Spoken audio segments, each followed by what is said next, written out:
You're listening to the Black Book Show with Makonnen Sankofa, and I'm joined by Tracy Williams. Before we go any further, Tracy, can you tell the listeners where people can get your books from? Yeah, they can get my books from storiestobetold.com, the website. They can get my books from Amazon. It's available there. It's available in ebook from Apple, and it's also available at Barnes and Noble. So that's where they're currently stocked at the moment. But you can get a copy from storiestobetold.com. Visit the website. There's lots of things on there for you to work through and look at with those books, because I have a learning journey and artwork chronologies that go with each of the stories as well. So I would say, first of all, visit storiestobetold.com and you can purchase your books from there. So, Tracy, let's go on to talk about your podcast now, because you're also a podcaster.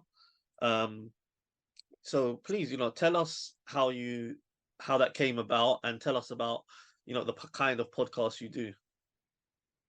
Well, my podcast is called Stories to Be Told, the podcast series, and it really came about by accident. I had so much research that hadn't gone into the stories, and I really wanted to still get this valuable content out into the public domain. So I thought that the podcast would be a really good way of doing that. And well, first of all, I wasn't sure how I was going to go about it, and whether I was going to be able to maintain it. But I began by matching the episode to the stories that I was going to publish. So I'd only really planned to probably do between 8 to 16 podcasts, but over time it began to grow, and ideas for content were coming from lots of other different sources. It wasn't just coming from the research content that hadn't made it into the stories. It was coming stories in the news. It was coming from books that I had read, other books that I had read. It was coming from events that were happening from around the world. And I just became inspired to continue to make those links and those connections in the present that were linking to colonialism. And the podcast has helped me learn that, yet again, there's so much about our present circumstances in the world that has a link to colonialism and to the decisions that the Europeans had made that now influence a lot of foreign policies that countries have with each other around the world. And the range of topics that I have covered has been quite far and wide, actually. It really is just me telling a story, as it were, about a particular topics. And these stories are about my own perspectives on things and how they link to colonialism and how they give me a better understanding of the world around me from a historical context. And it's very much about me sharing what I've learned with the listener and inviting them to come on my learning journey and to model that process of historical inquiry, model the process of asking questions about things, modeling the process of joining dots, making those links, making connections between the past and present.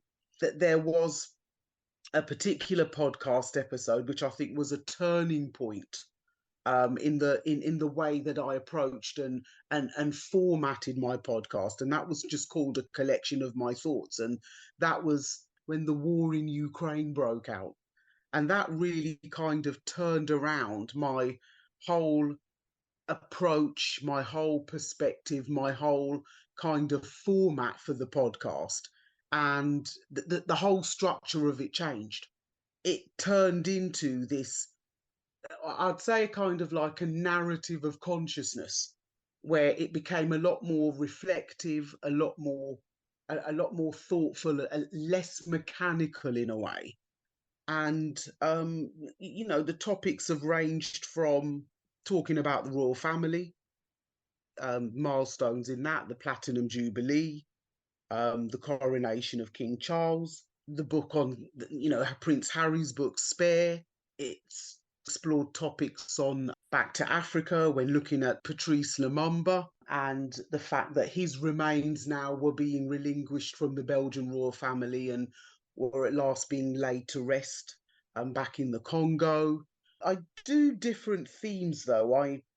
I like to mix things up a bit. At the moment, I'm doing a reprisal of the very first episodes. I'm coming up to like my 80th episode now, so I'm trying to look back over at the beginning of the whole project, and I'm doing reprisals on the first couple of episodes that I ever released. I also do look at various themes in parts. I've done war crimes, parts 1, 2, and 3.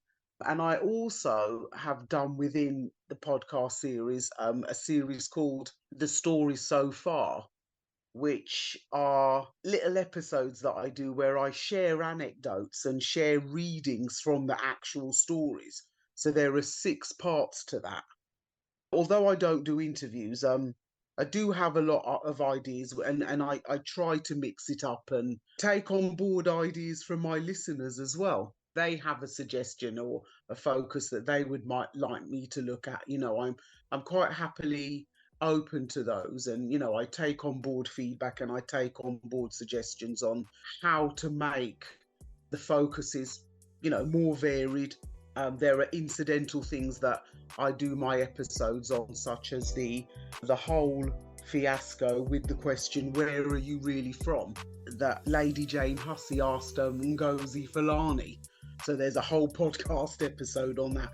So it's a balance between incidental things, milestone things, things that are trending in the media, but it always brings that focus back to the whole colonial phenomena and how things fit together within that, and how the whole aspect, the whole phenomenon that happened over a course of 4 centuries is still very much important and something that still needs to be focused on in terms of how we understand the world today and how we interpret our place within it.